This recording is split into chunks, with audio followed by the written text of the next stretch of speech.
This structure is older than the pyramids, older than Stonehenge, older than every known city in human history.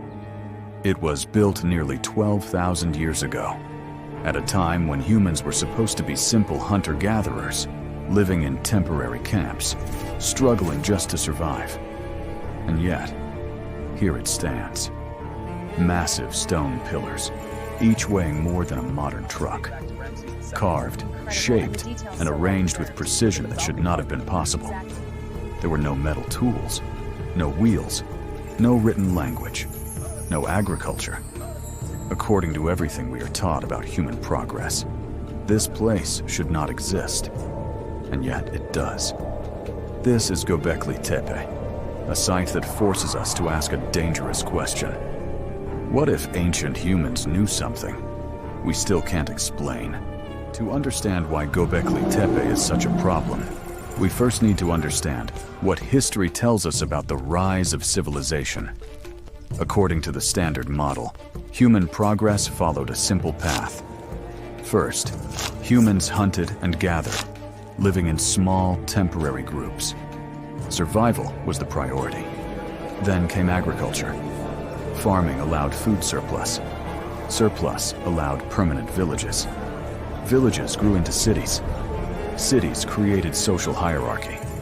And only then, after stability and excess, did humans build monuments, temples, and places of worship. In this model, religion is a result of civilization, not its cause. Large stone structures require farmers, planners, leaders, and workers supported by agriculture. This timeline is taught in textbooks, universities, and museums around the world. It is the foundation of how we understand ourselves. And Göbekli Tepe threatens to shatter every step of it. Göbekli Tepe was not discovered because someone was looking for a lost civilization. It was found by accident. In the 1960s, researchers surveying this hill in southeastern Turkey dismissed it as nothing more than a medieval cemetery. Broken stones, nothing special. It wasn't until 1994 that German archaeologist Klaus Schmidt looked closer and realized the stones were not random. They were carved, shaped, purposefully arranged. As excavation began, massive T-shaped pillars emerged from the earth, standing in circular formations, unlike anything seen from this period. What was supposed to be a simple hill turned out to be one of the most important archaeological sites ever discovered. And the deeper they dug, the stranger it became. Because Göbekli Tepe was not just old, it was impossibly old. When archaeologists dated Göbekli Tepe, they expected a surprise. What they didn't expect was a contradiction so extreme it would rewrite history.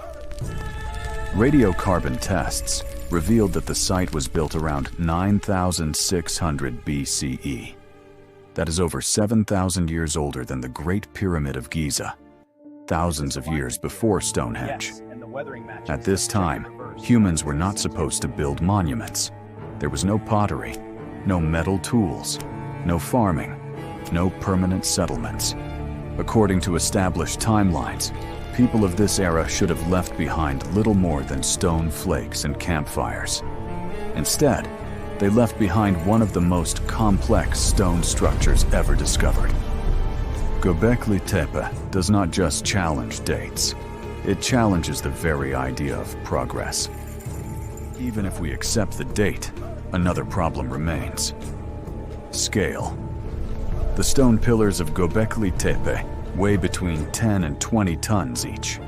They stand over 5 meters tall, carved from solid limestone. These are not small ritual stones. They are megaliths.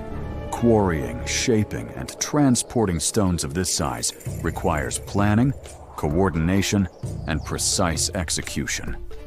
Yet the builders had no metal tools, no draft animals, no wheels. Moving a single pillar would have required hundreds of people working together. This level of organization should not exist in a society that, according to history, had no leaders, no cities, and no surplus food. Göbekli Tepe is not impressive because it is old. It is terrifying because it is deliberate. Even if we ignore the age and scale, Göbekli Tepe presents another critical problem. Tools. The builders had no metal, no copper, no bronze, no iron. They had no wheels, no draft animals, no machines of any kind. All available evidence suggests they worked using only stone tools: flint, obsidian, and bone. Tools typically associated with cutting meat and scraping hides, not carving multi-ton limestone pillars with precision. Yet the stones at Göbekli Tepe are cleanly cut. Surfaces are flattened, edges are controlled. These are not accidental results. The common explanation is simple: primitive tools, brute force, and time. But primitive tools do not produce sophisticated results by default. Skill matters. Knowledge matters. Göbekli Tepe forces us to confront an uncomfortable truth. Primitive technology does not always mean primitive. Building Göbekli Tepe was not a solo effort. Each pillar would have required hundreds of people to quarry, transport, raise, and position. That level of coordination demands leadership, planning, and social structure. Workers must be fed. Tasks must be assigned. Timing must be controlled. But here's the problem. There is no evidence of agriculture at Göbekli Tepe. No fields, no storage silos, no domesticated animals. According to conventional models, hunter-gatherer groups were small, mobile, and loosely organized. They were not supposed to sustain long-term, large-scale construction projects. And yet, Göbekli Tepe required repeated, coordinated labor over generations. Here, we see monumental ritual architecture with no evidence of agriculture. No fields, no domesticated animals, no permanent homes. Yet people gathered here repeatedly, over centuries, to build and maintain sacred spaces.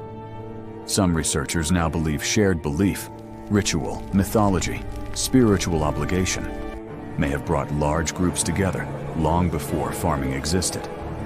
In this model, religion did not follow civilization. Civilization followed belief. If this is true, Göbekli Tepe is not an exception. It is the beginning of everything. Göbekli Tepe demanded enormous effort. Thousands of tons of stone were quarried, transported, carved, and raised, all without farming, cities, or permanent shelter. So why invest so much energy here before securing food or safety? This question strikes at the core of human motivation. Survival alone does not explain Göbekli Tepe. Hunger does not carve symbols. Fear does not plan architecture generations in advance. Whatever drove these people was powerful enough to unite them, organize them, and keep them returning for centuries. Identity, belief, obligation. Göbekli Tepe suggests that meaning, not necessity, may have been humanity's first great construction project. Göbekli Tepe has been studied for decades, but it has not been agreed upon. Archaeologists debate its purpose, its builders, and its meaning. Klaus Schmidt believed it was a ritual center created by hunter-gatherers driven by shared belief. Others argue it represents early social stratification. Some see astronomy. Others see symbolism without function. What makes Göbekli Tepe unique is not that it inspires theories, but that no single theory explains everything. The evidence refuses to fit neatly into existing models.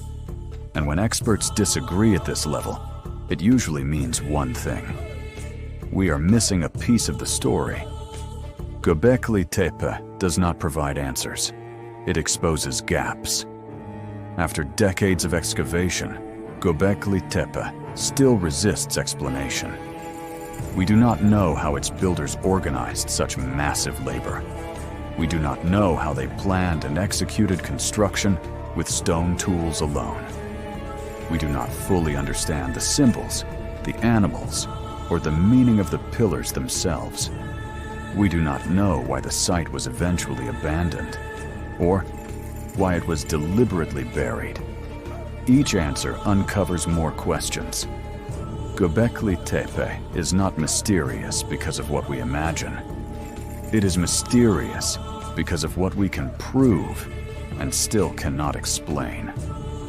In archaeology, uncertainty is rare at this scale, and that is what makes this place extraordinary. Göbekli Tepe does more than challenge one site or one culture. It challenges the story we tell about ourselves. It suggests intelligence, planning, and symbolic thinking existed long before civilization was supposed to begin. It reminds us that progress is not always linear. Knowledge can emerge, disappear, and be rediscovered. The people who built Göbekli Tepe were not primitive minds waiting for civilization. They were already complex, already capable, already thinking beyond survival.